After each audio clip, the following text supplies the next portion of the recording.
what are the different heavens like? So yeah, if he's saying that there are these different levels, what makes a deeper level of our mind? What distinguishes these levels of mind? So we have a confusing quote from Swedenborg here. The heavenly kingdom is the third and deepest heaven. The spiritual kingdom is the second or middle heaven. So he's calling these things kingdoms, which is both this heaven and also this thing in us. People in the heavenly kingdom have love for the Lord at their core and charitable feelings toward their neighbor on the outside. People in the spiritual kingdom, though, have charitable feelings toward their neighbor at the core and a faith resulting from charity on the outside. Clearly, then, charity towards one's neighbor forms the bond between the two kingdoms.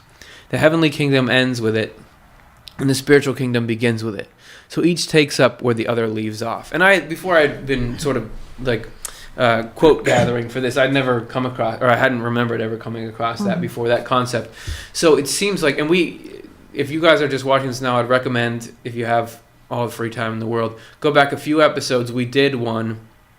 It was called What Does It Mean to Love God? And it talked about the difference, because he here uses these terms, love for the Lord, love for the neighbor. What does that mean? And in brief, love for the Lord is love of good and of helping and of people. And love for the neighbor is love of truth and love of knowledge and that kind of thing. So really, those terms, that's what he's actually meaning. So it's sounds like what he's saying is the inmost heaven is this, your center is love and your outer sort of level is knowledge. But then in the second state of mind is sort of knowledge to what he would call faith, or kind of like external kind of ritual sort of things. But he sort of touched through that. And do either of you ever feel like you kind of have gone through these two different, or these different kingdoms in the mind there?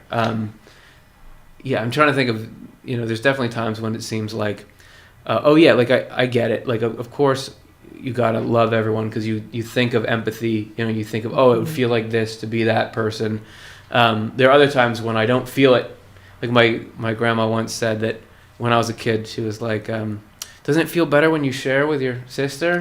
And I was like, I've heard you say that, but I haven't noticed it. So, yeah. But then it seems sort of like we fluctuate between those states. Yeah. I think especially as we're growing up, we can't be expected to be as sort of spiritually mature as somebody who's lived a long life. And it's nice to have that suggested by our elders who are wiser and kinder. But I think we gradually, because we have freedom, especially after we're 20 or so years old, we really do have freedom to decide, what do we want to harbor in our thoughts? Do we really want to think about ourselves all the time, or all of our possessions? Or are we really looking for different qualities of how to be kind to others and how to be helpful?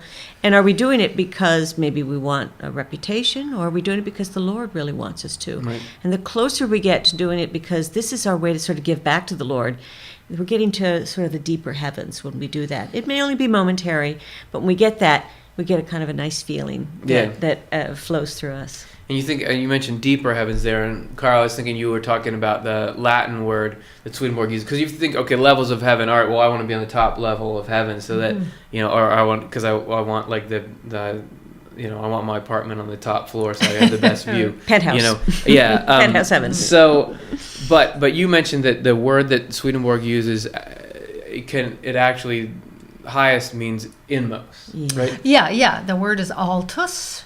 We get some words like altitude or alto from that word. It means both high and deep.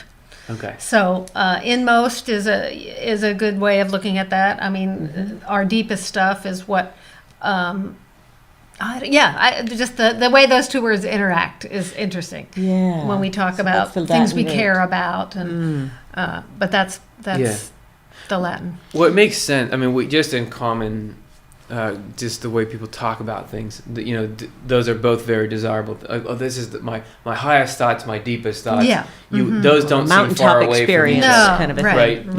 thing. Right. To say like these are my highest aspirations. Peak. This is my core. We kind of already juxtapose those, and he talks a lot about. Swedenborg talks a lot about how spiritually what is higher is what is deeper. So and it's just interesting that the Latin word, has that written into it. Yeah. And so he had it easy. He had that concept already laid out for him.